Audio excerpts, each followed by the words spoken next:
राहुल राय, Republic Dastak में आपका स्वागत है। जंतर मंतर के हर रोज नए अनोखे रंगों के साथ मैं आपके साथ आता हूं। कलीम शेख, इस चेहरे को हमें नहीं लग रहा कोई परिचय के मोहताज है। बड़े बड़े लोग कहें और तमाम हस्तियों से भी मिले हैं और इस चेहरे को मिलने के लिए इनके साथ फोटो खिंचवाने के लोगों की लाइनें लगती है। तो मैं ज़्यादा कुछ तो नहीं कहूँगा, इन्हें देखते ही आप सब कुछ जान चुके होंगे। तो आइए शुरुआत करते हैं इनके ही चंद शब्दों से। आज कुछ अनोखा है इनके पास, देखते हैं जनता और इनके दर्शकों के लिए क्या है। और मैं बार बार कह रहा हूँ कि मुझे लोहिया विचारधारा बहुत पसंद आती है। बिल्कुल, और मैं सिंगर में किशोर कुमार को बहुत पसंद क्या करता बात है। हूँ। किशोर कुमार के दीवाने भी हैं। हाँ, किशोर इनके दा दीवाने के तो मैं- बहुत है, लेकिन ये भी किसी के दीवाने हैं। जी हाँ। किशोर कुमार। तो मैं उन्हीं के गाने गुनगुनाता रहता हूँ और उन्हीं पर लिखता भी रहता हूँ। तो मेरा अभी ये जो लिखा हूँ कि जाति धर्म में बांट कर फायदा उठाए हैं, जाति धर्म में बांट कर फायदा उठाए हैं, सपने दिखा के आपने उल्लू बनाए हैं, जाति धर्म में बांट कर फायदा उठाए हैं। और आगे ये मैं लिखा हूँ कि ये जो मैं भी 14 में इनको वोट किया था, मैं बार बार कह रहा हूँ, मैं 24 कल्याण लोकसभा से आता हूँ, तो मैं बार बार ये कह रहा हूँ। तो उस पर लिखा था कि ये दिल कुछ ऐसे आपके वादों में फंस गया, कसमें उठाई आपने तो दिल मचल गया। क्योंकि जब मैंने इनको वोट दिया था, तो जब ये जीते मैंने टीवी पर देखा तो मैं बहुत उछल गया था।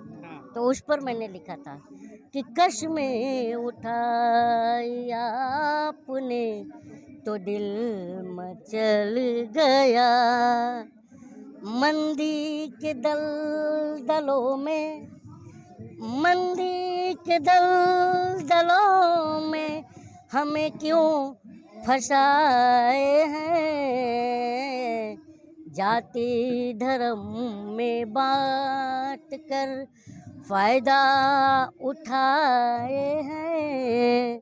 और आगे मैं ये बात कह रहा था कि मैंने आप ही लोग पर बताया कि जनता को ये पता नहीं है कि आज जो 2014 में जो दवा खरीद रही थी, आज 2023 में सीधा डबल में है। तो उस पर लिखा कि मेडिसिन का दाम देख लो झटके में बढ़ गया, जनता से कहते हो क्या कि देश बदल गया, बिटिया को तुम ही ने तो, बिटिया को तुम ही ने तो रोड पर बिठाए हैं, जाति धर्म में बांट कर फायदा उठाए हैं। तो मेरा ये ज्ञान से संदेश ये है देश की जनता को कि जात धर्म में हमें नहीं बंटना है।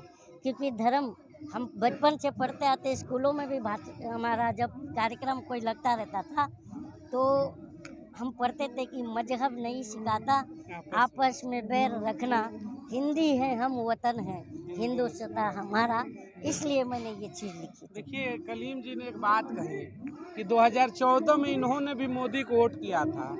तो मोहब्बत से लेकर के जो नफरत का सफर होता है ना, बड़ा पेचीदा होता है। मैं आपको एक समय था कि आपने मोहब्बत किया और अभी है कि देखिए गानों में ही जो विपक्ष नहीं बोल पाता है, कलीम भाई ने सारी पोल ही खोल दी।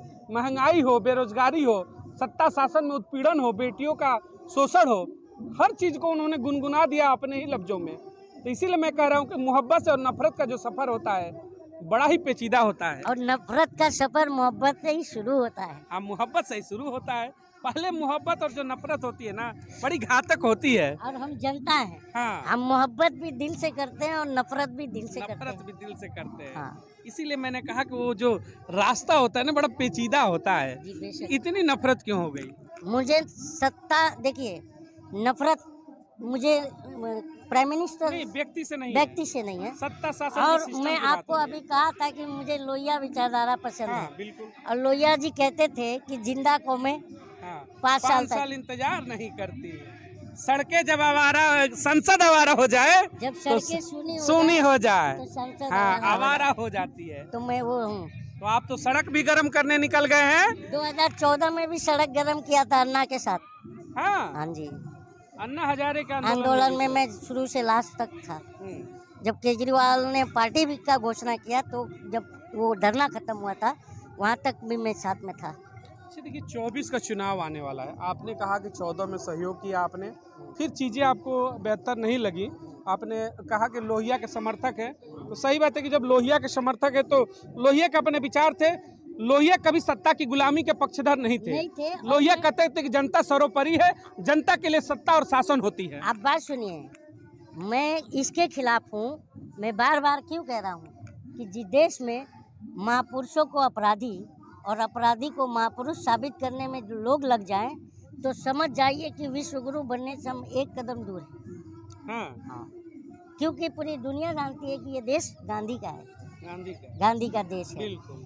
तो मैं इसलिए भी कहता हूँ कि गांधी के देश में गोडसे का राज चल रहा है, और गर्व से कहो कि मेरा भारत बदल रहा है। यस, भारत सच में बदल रहा है। अब यही तो बदल रहा है। देख रही हैं आपको कि दूध पे टैक्स लग रहा है, दही पे टैक्स लग रहा है, चावल पर टैक्स लग रहा है, आटा पे टैक्स लग रहा है, दाल पर टैक्स लग रहा है, और the Kashmir file, the Kerala story tax free हो रहा है, कि जो समाज में नफरत बांट रही है।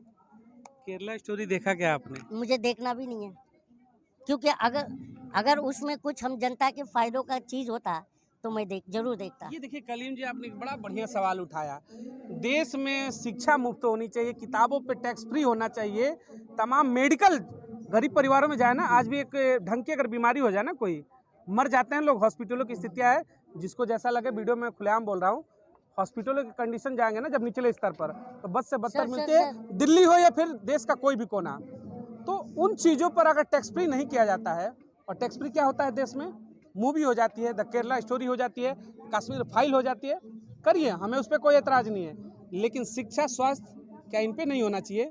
आपने दूध पे टैक्स लगा दिया, दूध पे आपने 28% जीएसटी का मतलब आपने प्रावधान ला दिया, तमाम चीज़ों पर ला रहे हैं। कौन बोलेगा इस पर, कौन सोचेगा? जनता से बड़ा इस देश में कोई नहीं है। और रामधारी सिंह दिनकर जी कहते थे कि सिंहासन खाली करो, कि अब करो सिंहासन खाली की जनता आने वाली है।